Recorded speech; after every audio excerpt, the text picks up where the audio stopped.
Yang paling harus diketahui oleh masyarakat Kabupaten Pringsewu ini bahwasanya Pringsewu itu nggak ada duitnya.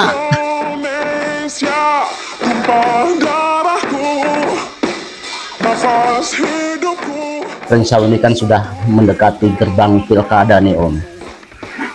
Pemimop selaku tokoh masyarakat dan salah satu panitia di dalam pembentukan Kabupaten Pringsewu. Bagaimana itu Om menanggapi hal ini Om?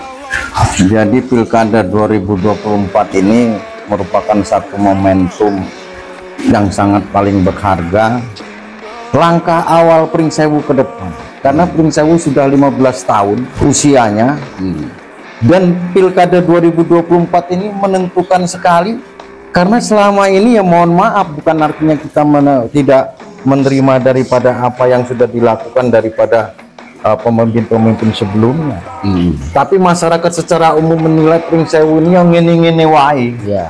Bagaimana Pringsewu ke depan itu bisa lebih bagus, lebih baik, ya sebetulnya tanggung jawab beban moralnya itu ada di masyarakat Pringsewu. Bagaimana dia bisa menentukan seorang pimpinan di dalam hasil produk pilkada 2024 itu pemimpin yang betul-betul amanah, yang betul-betul bisa membuat maju Pringsewu ke depan, bukan hanya sebatas slogan-slogan yang sudah kita dengar selama ini. Tapi bukankah sangat wajar, karena kan Kabupaten Pringsewu ini kan kabupaten otonomi baru ya, semua pembangunan kan berproses. Nah, kira-kira tanggapannya bagaimana itu?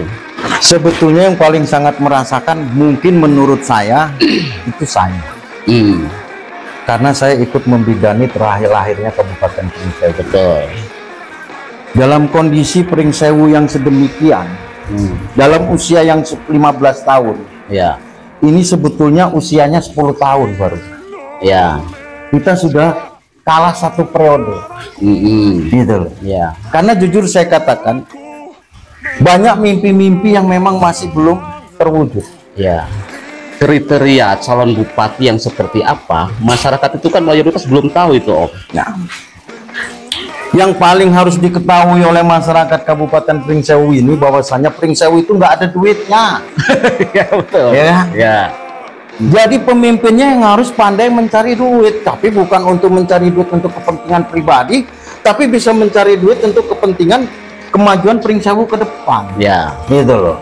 Kita tahu bahwasannya Pringsewu itu belanja paling besar itu adalah belanja pegawai. Ya. Gitu loh. Hampir 65-70%. Ini yang masyarakat harus ketahui.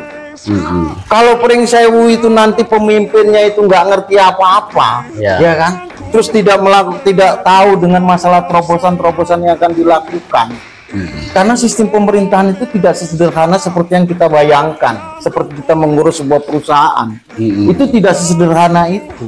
Mekanismenya, prosedurnya, itu pemimpin itu harus betul-betul tahu, sehingga bagaimana dia bisa mendapatkan uang, artinya dengan program-program pemerintah Indonesia itu bisa dibawa ke Pringsewu. Bagaimana dia bisa membangun daripada Pringsewu dengan menghadirkan investor-investor yang bisa meyakinkan investor itu bisa untuk membangun Pringsewu ke depan.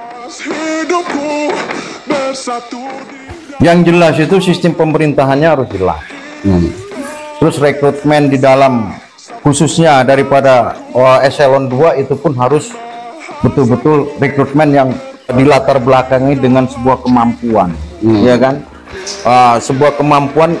Dan dia pun harus menyadari bahwasannya Pringsewu ini memang butuh orang yang bisa mencari uang, bukan hanya seorang bupatinya, tapi sampai dengan kepala OPD-nya. Kalau hanya bergantung kepada APBD, ya enggak selesai ini persoalan. Gitu loh. Lah, dari dulu depan Masjid Taqwa itu, dari saya mulai SD sampai sekarang ya gitu. Berarti ini kan kaitannya terkait dengan OPD ya Om ya? Ya sebetulnya tergantung daripada ya leadernya, ya kan, bagaimana dia bisa membuat satu sistem, ya kan, kepemerintahan itu ya tidak hanya sebatas ABS asal bapak senang, ya kan. Seorang kepala dinas, kepala OPD dia harus begitu dia mau menjadi seorang kepala OPD, dia sudah harus memberikan program. Kalau saya jadi kepala OPD, ya kan? Maka saya akan melakukan 3 bulan pertama ini, 6 bulan pertama ini, sampai dengan 1 tahun anggaran. Saya akan lakukan ini. Artinya ada progres. Wah, ada. Contoh-contohnya seperti apa? Ya kan? Contoh umpamanya, kita bicara persoalan masalah OPD, ya kan? OPD itu dalam 3 bulan pertama, ya sesuai dengan programnya yang disesuaikan dengan program pusat. Jangan sampai program yang di sini ini nggak balance dengan program yang di pusat, ya kan? Pusat memprogramkan artinya infrastruktur lingkungan, sementara kita memprogramkan umpamanya infrastruktur yang di jalan-jalan yang bukan di lingkungan. Nah ini kan nggak sesuai, ya kan? Nggak sinkron. Artinya 3 bulan pertama sampai dengan dia bisa melakukan penyerapan dana pusat, ya kan? Kita tahu dan saya pernah melakukan itu, gitu loh. Bukan artinya saya bicara itu saya nggak punya bukti. Saya pernah melakukan itu, gitu.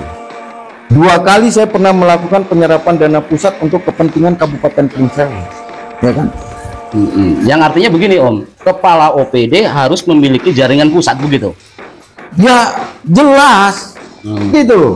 Artinya bukan hanya masalah pusat, dari mulai provinsi pun dia jelas harus punya, dan dia harus bisa ngintip program apa yang bisa dibawa ke Pringsewu, ya kan? Ini cuman SPPD 2 hari sampai ke sana, berkas ditaruh tinggal pulang, ya nggak jadi apa-apa, kan gitu. Nah ini harus ada target-target yang harus bisa dicapai.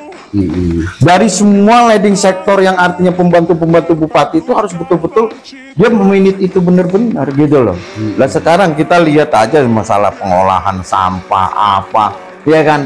Lingkungan hidup bagaimana dengan persoalan Koperindak, banyak sekali. Ya persoalannya cuma satu, Mas Agus. Pringsewu yang duit